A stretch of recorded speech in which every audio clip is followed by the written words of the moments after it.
इतिहास विषय में आज का हमारा टॉपिक है इतिहास पर भूगोल का प्रभाव। इससे पहले की वीडियो में हम लोगों ने इतिहास के पाठ्यक्रम पर चर्चा कर लिया है। उसी पाठ्यक्रम के अनुसार हमारा पहला टॉपिक होना चाहिए इतिहास पर भूगोल का प्रभाव, इसलिए आज की वीडियो में हम लोग वही टॉपिक लेकर आए हैं।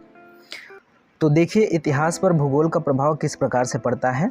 उससे पहले जो हमारा भारत है, भारत का प्राकृतिक विभाजन किस प्रकार से हुआ है उसको देखने का प्रयास करेंगे हम लोग। तो भारत की अवस्थिति के बारे में पहले हम लोग बात करें तो क्या कह रहा है भारत की अवस्थिति के बारे में। भारत एशिया महाद्वीप का एक खंड है, ठीक। भारत एशिया महाद्वीप का एक खंड है। यह उत्तरी गोलार्ध में 8 डिग्री 4 मिनट और 37 डिग्री 6 मिनट उत्तरी अक्षांशों तथा 68 डिग्री 7 मिनट और 97 डिग्री 25 मिनट पूर्वी देशांतरों के मध्य स्थित है, ठीक। उसके बाद प्राकृतिक दृष्टि से भारत की सीमाएं सुरक्षा कवच का काम करती हैं। इसके उत्तर में हिमालय की ऊंची श्रृंखलाएं जो पश्चिम से पूर्व की ओर फैली हुई हैं। इस पर्वतमाला ने भारत को एशिया खंड के अन्य भागों से पूर्णतः पृथक कर दिया है। पूर्व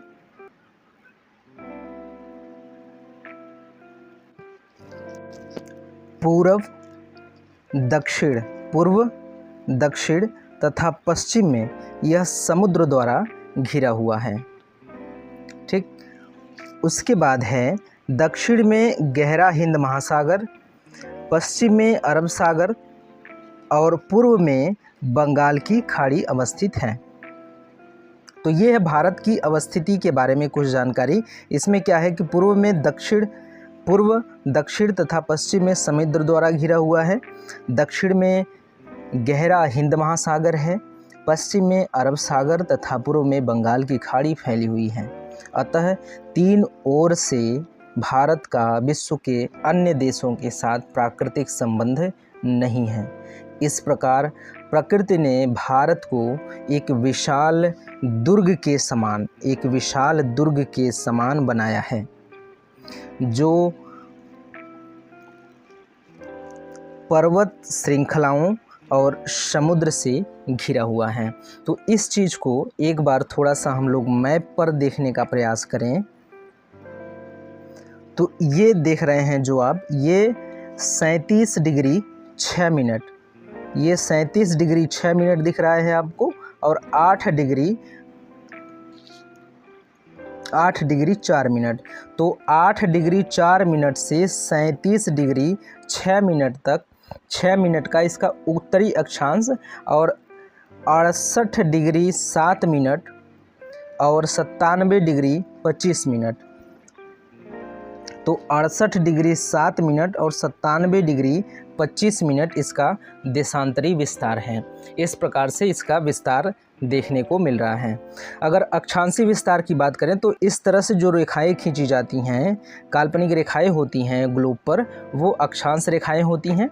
तो आप देख रहे हैं जो 37 डिग्री 6 मिनट है, वो ये वाली अक्षांश रेखा जो यहाँ से निकलेगी ऐसे होते हुए गुजरेगी, वो 37 डिग्री 6 मिनट की अक्षांश रेखा होगी। और यहाँ से जो इस तरह से एक अक्षांश रेखा गुजरेगी वो 8 मिनट 4 डिग्री की अक्षांश रेखा होगी। इसके बीच में भारत अवस्थित है। उसके बाद अगर देशांतर रेखा की बात करें तो देशांतर रेखा इस प्रकार से खींची गई जो रेखाएं होती हैं वो देशांतर रेखाएं होती हैं। तो देशांतरी विस्तार के बारे में कह रहा है कि 68 डिग्री 7 मिनट। तो यहाँ से जो देशांतर रेखा गुजरेगी वो 68 डिग्री 7 मिनट की होगी और 97 डिग्री 25 मिनट की देशांतर रेखा यहाँ से गुजरने वाली होगी और इसी के बीच में भारत अवस्थित है। तो इस प्रकार से भारत की अवस्थिति हमें देखने को मिलती है, ठीक। यहाँ आप देख सकते हैं कि इसके उत्तर में यहाँ पे आप देखेंगे ये वाला एरिया पूरा का पूरा जो हिमालय वाला क्षेत्र है वो है। उसके बाद इसके पश्चिम में अगर देखें तो अरब सागर है, दक्षिण में हिंद महासागर और पूर्व में बंगाल की खाड़ी। इस प्रकार से भारत की अवस्थिति देखने को मिल रही है। आगे बढ़ें तो सीमांत के पर्वत प्रधान प्रदेश, जो पहला विभाजन है वो है सीमांत के पर्वत प्रधान प्रदेश। इसमें क्या है कि भारत के उत्तर में स्थित हिमालय एक दीवार की भांति फैला हुआ है। पश्चिम से पूर्व तक इस पर्वतमाला की लंबाई 2400 किलोमीटर है और चौड़ाई में यह 150 से 400 किलोमीटर तक है। इस पर्वतमाला में लगभग 114 शिखर ऐसे हैं जिनकी ऊंचाई 6000 मीटर से भी अधिक है। संसार का सर्वोच्च शिखर एवरेस्ट, जिसकी ऊंचाई 8848 मीटर है, इसी पर्वतमाला में स्थित है। अन्य शिखरों में गॉडविन आस्टिन, कंचनजंगा, धौलागिरी और नंगा पर्वत प्रमुख हैं। पामीर के दक्षिण पश्चिम की ओर हिंदुकुश की पर्वतमाला है जो भारत की पश्चिमोत्तरी सीमा है। यद्यपि इस प्रदेश का अधिकांश दक्षिणी पूर्वी भाग आजकल अफगानिस्तान में सम्मिलित है, किंतु प्राचीन युग में यह राजनीतिक और सांस्कृतिक दृष्टि से भारत का ही अंग था। हिंदुकुश की पर्वतमाला अधिक ऊंची नहीं है और नदियों ने काट काट कर इसमें कई दर्रे भी बना दिए हैं। ऐसे दर्रों में बोलन, मुल्ला, गोलम, कुर्रम, टोची, खैबर, स्यात, चित्राल तथा गिलगिट अधिक उल्लेखनीय हैं। इसमें भी खैबर, बोलन और कुर्रम के दर्रे अधिक महत्वपूर्ण हैं। ठीक, आगे बढ़ें तो सीमांत के पर्वत प्रधान प्रदेश जो हैं, हिमालय की पूर्वी छोर से दक्षिण की ओर फैली हुई पर्वतमाला भारत को बर्मा से पृथक करती है। इसमें पटकोई बुम, नागा पहाड़ी, खासी पहाड़ी, गारो पहाड़ियाँ और जयंतिया की पहाड़ियाँ सम्मिलित हैं। इन पहाड़ियों के बीच में मणिपुर का पठार, हिमालय प्रदेश में ही कश्मीर, हिमाचल प्रदेश, नेपाल, सिक्किम और भूटान स्थित हैं। पूर्वी पहाड़ियों के बीच असम का पठार अवस्थित है। मैप के सहारे आप इस चीज़ को समझ सकते हैं। ये सारी पहाड़ियाँ जो यहाँ पे उल्लिखित की गई हैं आपको इस वाले रीजन में मिल जाएंगी। ठीक, आगे बढ़ें तो जो अगला विभाजन है वो है गंगा, सिंधु और ब्रह्मपुत्र का वृहत मैदान। हिमालय, विंध्याचल और सतपुड़ा के बीच उत्तर भारत का विस्तृत मैदान है। इस मैदान की पूर्व से पश्चिम तक की लंबाई लगभग 2400 किलोमीटर है, जबकि औसत चौड़ाई 240 से 320 किलोमीटर है। इस मैदान का निर्माण गंगा, सिंधु और ब्रह्मपुत्र किस किस की नदियों के द्वारा, गंगा, सिंधु और ब्रह्मपुत्र नदियों के द्वारा बहाकर लाए गए निक्षेप से हुआ है। इसको 3 भागों में विभाजित किया जाता है। सिंधु घाटी, गंगा यमुना का मैदान और ब्रह्मपुत्र घाटी। सिंधु नदी तिब्बत के पठार से निकलकर पश्चिम की दिशा में बहकर दक्षिण की ओर मुड़कर पंजाब के मैदानों में उतर जाती है। पंजाब की 5 नदियाँ झेलम, चिनाब, रावी, व्यास और सतलज अंत में एक होकर सिंधु में ही मिल जाती हैं। पंजाब को छोड़कर सिंधु नदी सिंधु प्रदेश में बहती हुई समुद्र में जा मिलती है। गंगा हिमालय से निकलती है। हरिद्वार के निकट वह मैदानी भाग में प्रवेश करती है। वहाँ से पहले दक्षिण पूर्व और फिर पूर्व की ओर बहती हुई बंगाल की खाड़ी में जा गिरती है। हिमालय से ही निकलने वाली यमुना नदी इलाहाबाद के निकट गंगा से मिलती है। कहाँ पे गंगा से मिलती है? इलाहाबाद के निकट गंगा से मिल जाती है। देश के केंद्रीय भाग से निकलने वाली चंबल, काली, बेतवा और केन नदियाँ यमुना में मिलती हैं और सोन नदी भी आगे चलकर गंगा में मिलती हैं। हिमालय से निकलने वाली गोमती, घाघरा, गंडक, कोसी आदि नदियां भी अंत में गंगा में ही मिल जाती हैं। ब्रह्मपुत्र नदी कैलाश पर्वत से निकलकर पूर्व दिशा में बहती है। इसको तिब्बत में सांगपो नदी तथा असम रेल में दिहांग नदी कहा जाता है। फिर वह दक्षिण की ओर मुड़ती है, तब ब्रह्मपुत्र कहलाने लगती है। प्राचीन काल में इसे लौहित्य कहते थे। बंगाल के मैदानों में बहती हुई यह गंगा की पूर्वी धारा में मिल जाती है। यह है उत्तर भारत का विशाल मैदान। ठीक, यहाँ पे आपको देखने को मिल रहा है ये विंध्याचल पर्वत श्रृंखला है। विंध्याचल पर्वत श्रृंखला है, ये अरावली है, यहाँ से हिमालय है। ये जो बीच वाला एरिया है ये उत्तर भारत का विशाल मैदान कहा जाता है। ठीक, यहाँ पे भी आपको देखने को मिल जाएगा ये वाला जो है, ये इतना क्षेत्र जो है, जो इतना कलर किया गया है, ये उत्तर भारत का विशाल मैदान है। आगे बात करें तो विंध्य मेखला और मध्य भारत का पठार है। भारत के ठीक बीच में विंध्याचल की पर्वतमाला है, जो पश्चिम में अरावली की पर्वत श्रृंखला से शुरू होकर पूर्व में बंगाल की खाड़ी के समीप तक चली गई है। दुर्गम पर्वतों से युक्त विंध्याचल का यह क्षेत्र उत्तर भारत को दक्षिण भारत से पृथक करता है। यह पठार त्रिभुज के आकार का है। उत्तर की ओर स्थित विंध्य पर्वतमाला इस त्रिभुज का आधार है। पश्चिम और पूर्वी घाट नाम की पर्वत श्रेणियाँ इसकी दो भुजाएं हैं, जो क्रमशः पश्चिम और पूर्वी समुद्र तटों के किनारे किनारे चली गई हैं और आगे चलकर नीलगिरी के पहाड़ों के निकट मिल गई हैं।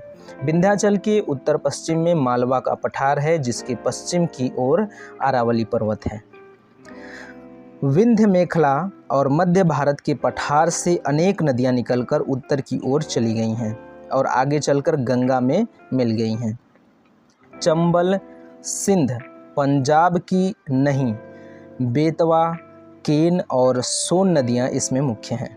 नर्मदा और ताप्ती नदियां पूर्व से पश्चिम की ओर बहती हुई अरब सागर में गिरती हैं। इन दोनों नदियों के बीच सतपुड़ा नाम की पर्वत श्रेणी है। महानदी गोदावरी, कृष्णा और कावेरी नदियां पश्चिम से पूर्व की ओर बहकर बंगाल की खाड़ी में गिरती हैं।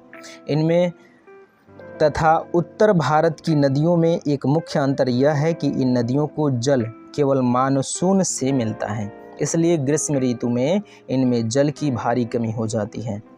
इसके अलावा सिंचाई की दृष्टि से भी ये नदियां अधिक उपयोगी नहीं हैं।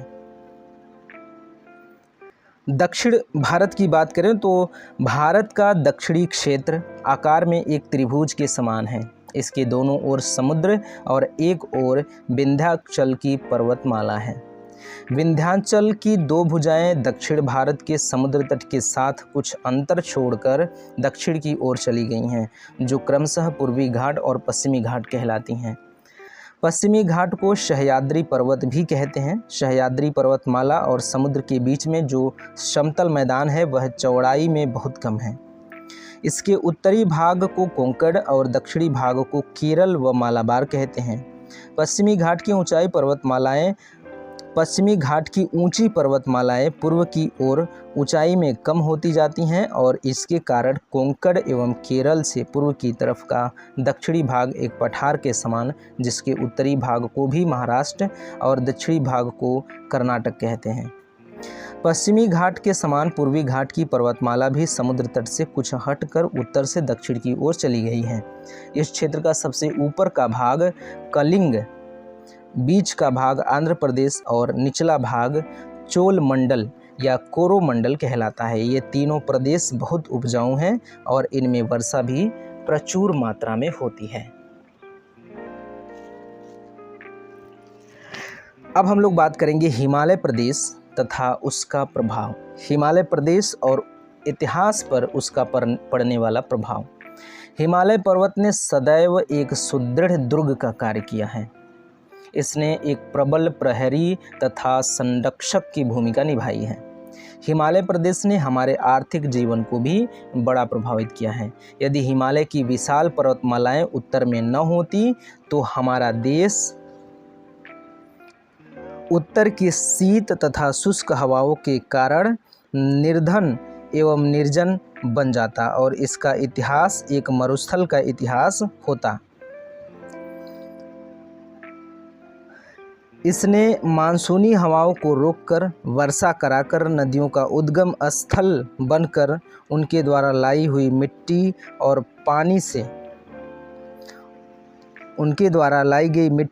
पानी से संपूर्ण उत्तरी भारत की धरती को उर्वरा बना दिया।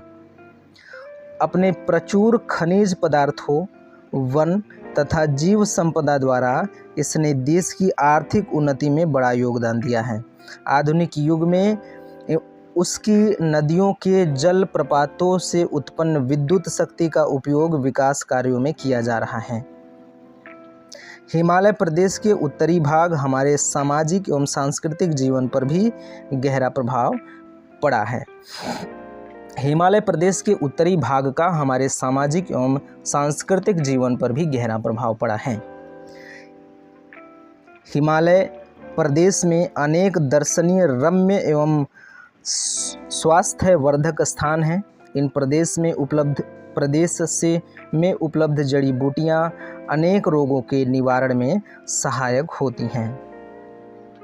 हमारे ऋषि मुनि इसकी कंदराओं में निवास करते थे तथा चिंतन में लीन रहते थे। यहाँ की पर्वतमालाओं के कारण ही भारत ने शेष एशिया से अलग हो जाने की वजह से अपनी एक विशिष्ट सभ्यता एवं संस्कृति का सृजन किया है। भारत के उत्तर पश्चिम की पर्वतीय शाखा, जो हिंदुकुश के नाम से प्रसिद्ध है, अभेद्य नहीं है। इस प्रदेश में स्थित पर्वतीय मार्गों से सेनाएं कहाँ गया जी, यहाँ है। पर्वतीय मार्गों से सेनाएं सरलता से आ सकती हैं। इन्हीं मार्गों के माध्यम से भारत के पश्चिमोत्तर प्रदेश के उस पार स्थित देशों से भारत का घनिष्ठ राजनीतिक एवं कूटनीतिक संबंध रहा है। यूरोपियनों के आगमन के पूर्व भारत पर जितने भी विदेशी आक्रमण हुए वे सब इन्हीं पर्वतीय मार्गों से हुए। आर्यों से लेकर अहमद शाह अब्दाली तक जितने भी आक्रमण हुए वे सब इन्हीं मार्गों से हुए। वस्तुतः पश्चिमोत्तर प्रदेश में स्थित सभी पर्वतीय मार्गों का भारतीय इतिहास पर गहरा प्रभाव पड़ा है। इन मार्गों ने भारत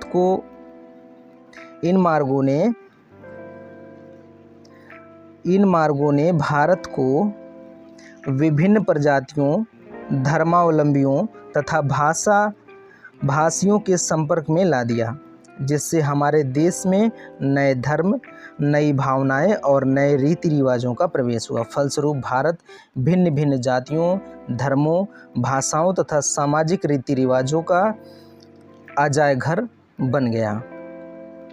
विभिन्न संस्कृतियों के सम्मिश्रण से हमारी राष्ट्रीय समस्याएं जटिल हो गईं। धर्म, सभ्यता और संस्कृति के प्रश्न पर भिन्न भिन्न जातियों में संघर्ष उत्पन्न हो गया। यह संघर्ष भारत के राजनीतिक जीवन में विष तुल्य है, जिससे हमारी परंपरागत सामाजिक और राजनीतिक व्यवस्था बिगड़ रही है। उत्तर पूर्व की ओर हिमालय की शाखाएं असम तथा बंगाल को बर्मा से अलग करती हैं। यह भाग घने वनों तथा पर्वत श्रेणियों से आच्छादित है। इसे पार करना अत्यंत दुष्कर कार्य है। इस मार्ग से सेनाओं का प्रवेश करना अत्यंत कठिन है। यही कारण है कि उत्तर पूर्व की ओर से भारत पर आक्रमण नहीं हुए हैं। उत्तर का मैदान तथा उसका प्रभाव। सिंधु, गंगा और ब्रह्मपुत्र द्वारा लाई गई मिट्टी से निर्मित उत्तर का विशाल मैदान अत्यंत उपजाऊ है।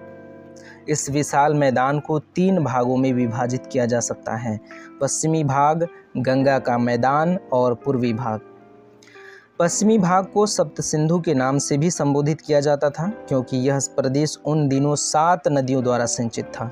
यद्यपि यह प्रदेश अत्यंत उर्वर है, परंतु वर्षा के अभाव तथा प्रतिकूल प्राकृतिक परिस्थितियों के कारण यहाँ के लोगों को अपने जीवन निर्वाह के लिए भीषण संघर्ष करना पड़ा है।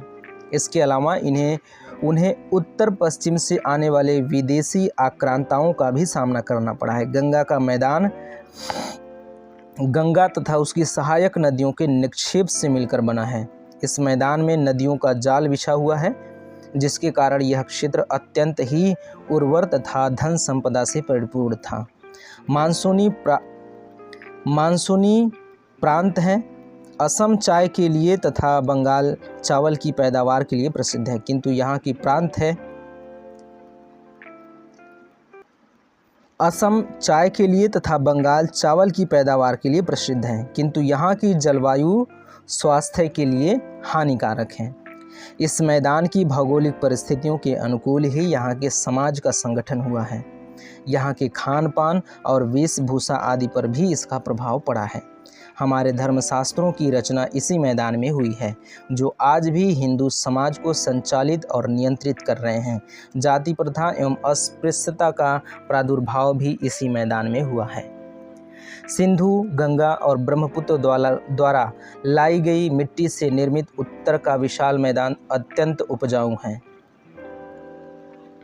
ये वही वाला स्लाइड है। आगे बढ़ें तो संयुक्त परिवार प्रथा का बीजारोपण यहाँ हुआ था। प्रदेश की उर्वरता के कारण यहाँ के लोगों का जीवन विलासमय रहा। सिंचाई की पर्याप्त सुविधाएं उपलब्ध होने के कारण यहाँ के लोगों का मुख्य व्यवसाय कृषि तथा पशुपालन रहा है। यातायात की सुविधा के कारण यहाँ व्यापार तथा उद्योग धंधों की बड़ी प्रगति हुई और बड़े बड़े व्यावसायिक नगरों का विकास हुआ। परंतु इस मैदान की धन संपदा ने सदैव आक्रमणकारियों को आकर्षित किया था। राजस्थान के मरुस्थल का प्रभाव। इतिहास पर राजस्थान के मरुस्थल का प्रभाव किस प्रकार से पड़ा है, इसको अगर बात करें तो उत्तरी मैदान के दक्षिण में राजस्थान की मरुभूमि है, जिसे थार मरुस्थल के नाम से पुकारा जाता है। इसी भूभाग में अरावली की पहाड़ियाँ भी विद्यमान हैं। यह प्रदेश अत्यंत अनुर्वर एवं दुर्गम है, जहाँ लोगों को अपनी जीविका के लिए निरंतर संघर्ष करना पड़ता है। यह मरुभूमि गंगा के मैदान को सिंधु के मैदान से अलग करती है और उत्तर पश्चिम के सभी पर्वतीय मार्ग सिंधु के मैदान में आकर मिलते हैं। संकीर्ण क्षेत्र में सीमित रहने के कारण यहाँ के शासक व्यापक दृष्टिकोण का विकास न कर सके। उन्हें अपनी स्वतंत्रता की चिंता अवश्य रहती थी और उनकी रक्षा के लिए वे अपने प्राण न्यौछावर करने को उद्यत रहते थे, परंतु संपूर्ण राष्ट्र की रक्षा के लिए वे कभी जागरूक नहीं रहे तथा विदेशी शत्रुओं के विरुद्ध संयुक्त मोर्चा नहीं बना सके। आर्थिक दृष्टि से यह भूभाग निर्धन और साधनहीन रहा है। साधनहीन के कारण वीर और साहसी होने पर भी उन्हें अंततोगत्वा पराजय का ही सामना करना पड़ता था। फिर भी यहाँ के शूरवीरों ने प्राचीन भारत की सभ्यता और संस्कृति की रक्षा की और उनके संरक्षण में ही हिंदू संस्कृति मूल रूप से सुरक्षित बनी रही। मध्यवर्ती वन एवं पर्वत तथा उसका प्रभाव। यह प्रदेश बीहड़ वनों से आच्छादित है, जिससे उत्तर तथा दक्षिण भारत के मध्य अवरोध उत्पन्न हो गया है। लेकिन इन प्रदेश की न तो पर्वतमालाएं अनुल्लंघनीय हैं और न पर्वत ही अभेद्य हैं।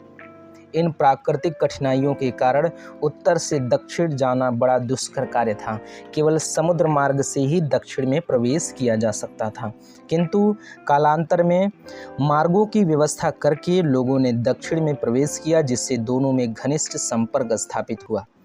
उत्तर और दक्षिण की पृथकता के कारण इन दोनों प्रदेशों में अलग अलग सभ्यता एवं संस्कृति का विकास हुआ। उत्तर में आर्य सभ्यता एवं संस्कृति का तथा दक्षिण में द्रविड़ सभ्यता एवं संस्कृति का विकास हुआ, किंतु कालांतर में ये दोनों में संपर्क स्थापित हो गया तथा दोनों सभ्यताओं एवं संस्कृतियों का आदान प्रदान आरंभ हो गया। इससे एक नई सभ्यता एवं संस्कृति का जन्म हुआ, जो भारतीय सभ्यता एवं संस्कृति के नाम से विख्यात है। दक्षिण का पठार तथा उसका प्रभाव। दक्षिण भारत को दक्षिणापथ तथा द्रविड़ देश कहा गया है। यह पूर्वी तथा पश्चिमी घाट द्वारा 3 भागों में विभाजित है। पहला पश्चिमी घाट तथा अरब सागर के बीच का सकरा मैदान है। दूसरा पूर्वी घाट तथा बंगाल की खाड़ी के बीच का संकीर्ण मैदान और तीसरा पूर्वी तथा पश्चिमी घाट के बीच का पठार है।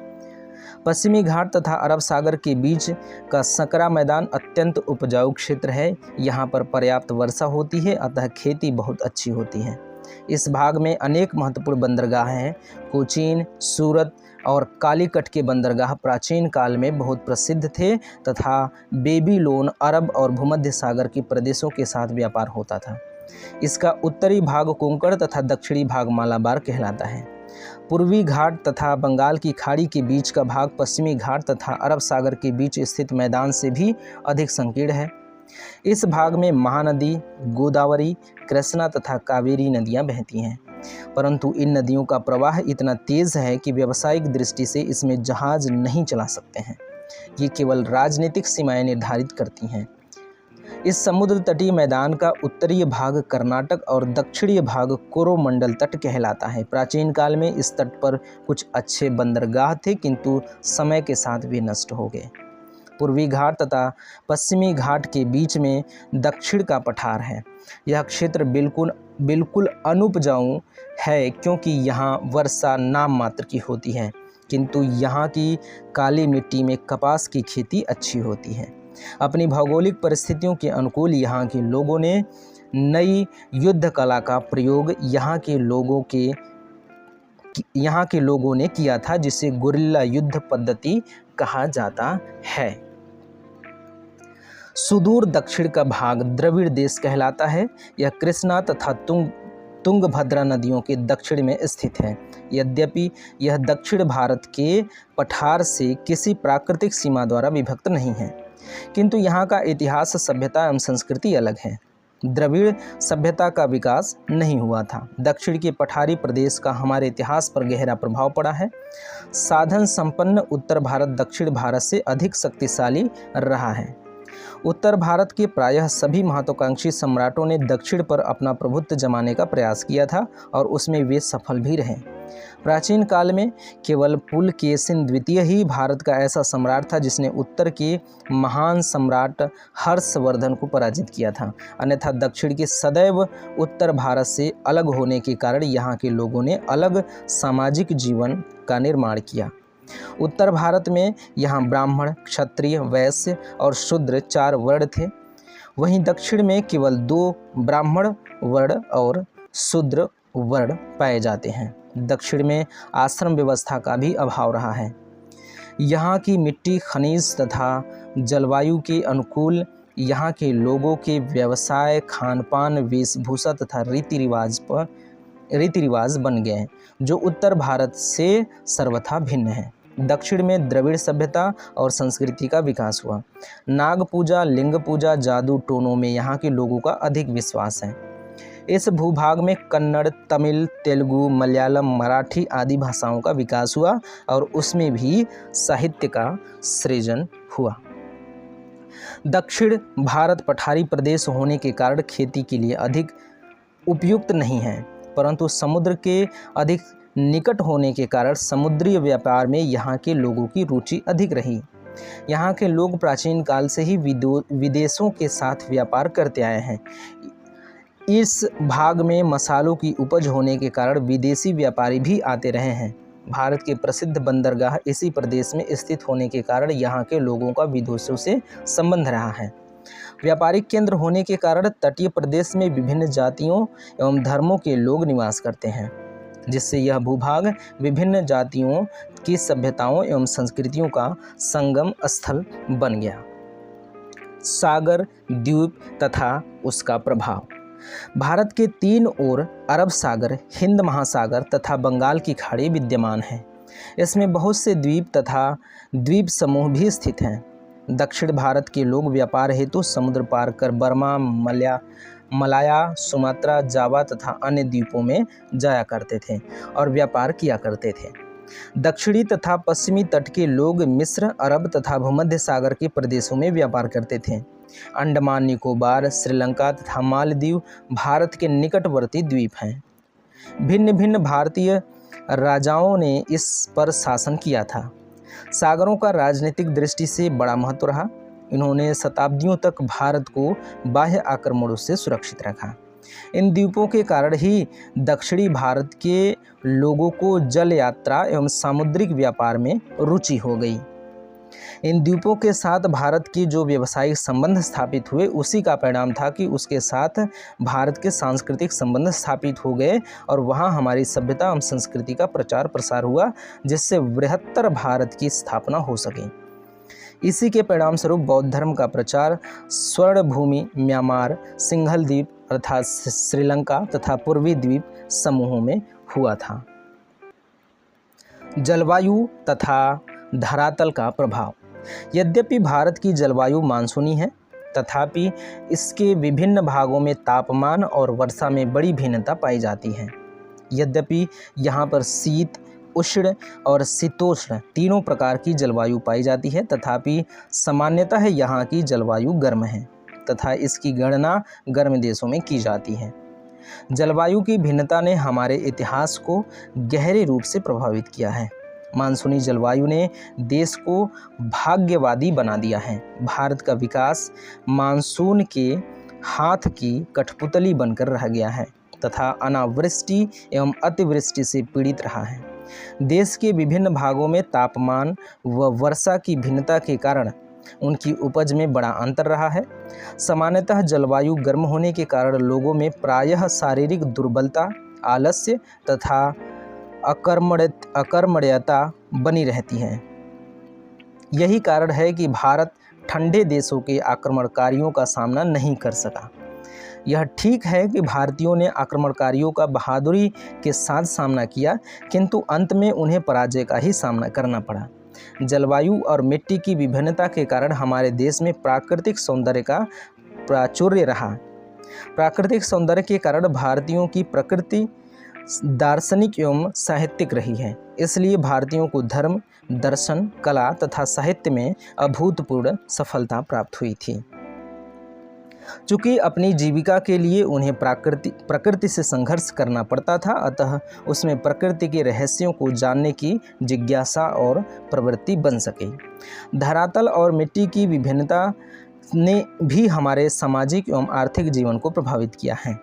समतल मैदानों, मरुस्थलों तथा पठारी प्रदेश के लोगों के खान पान, रहन सहन, रीति रिवाज, परिवहन के साधनों आदि में भिन्नता पाई जाती है। उनके भोजन में उपज के अनुसार वैषम्य देखा जा सकता है। जलवायु की विभिन्नता ने भारतीयों के रहन सहन में भिन्नता उत्पन्न कर दी है। इसी के कारण विभिन्न क्षेत्रों में रीति रिवाजों में भी अंतर पाया गया। मरुस्थल में ऊँटों का, पठारी प्रदेश में टट्टुओं का और समतल प्रदेशों में सभी प्रकार के परिवहन के साधनों का प्रयोग किया जाता है। मैदानी भागों के लोग कम परिश्रमी होते हैं। मैदानी भागों के लोगों के पास अधिक अवकाश होने के कारण वे साहित्य और कला के प्रेमी होते हैं। ठीक, यहाँ तक हमारा ये वाला टॉपिक जो इतिहास पर भूगोल का प्रभाव है, ये हमारा टॉपिक जो होता है वो है कंप्लीट होता है। अब हम लोग जो हमारा अप्रोच सिनॉप्सिस था, जो प्राचीन इतिहास का पाठ्यक्रम था, उसके अनुसार अगला जो वीडियो होना चाहिए उस वीडियो को हम लोग लेकर मिलेंगे अगले वीडियो में। तब तक के लिए धन्यवाद।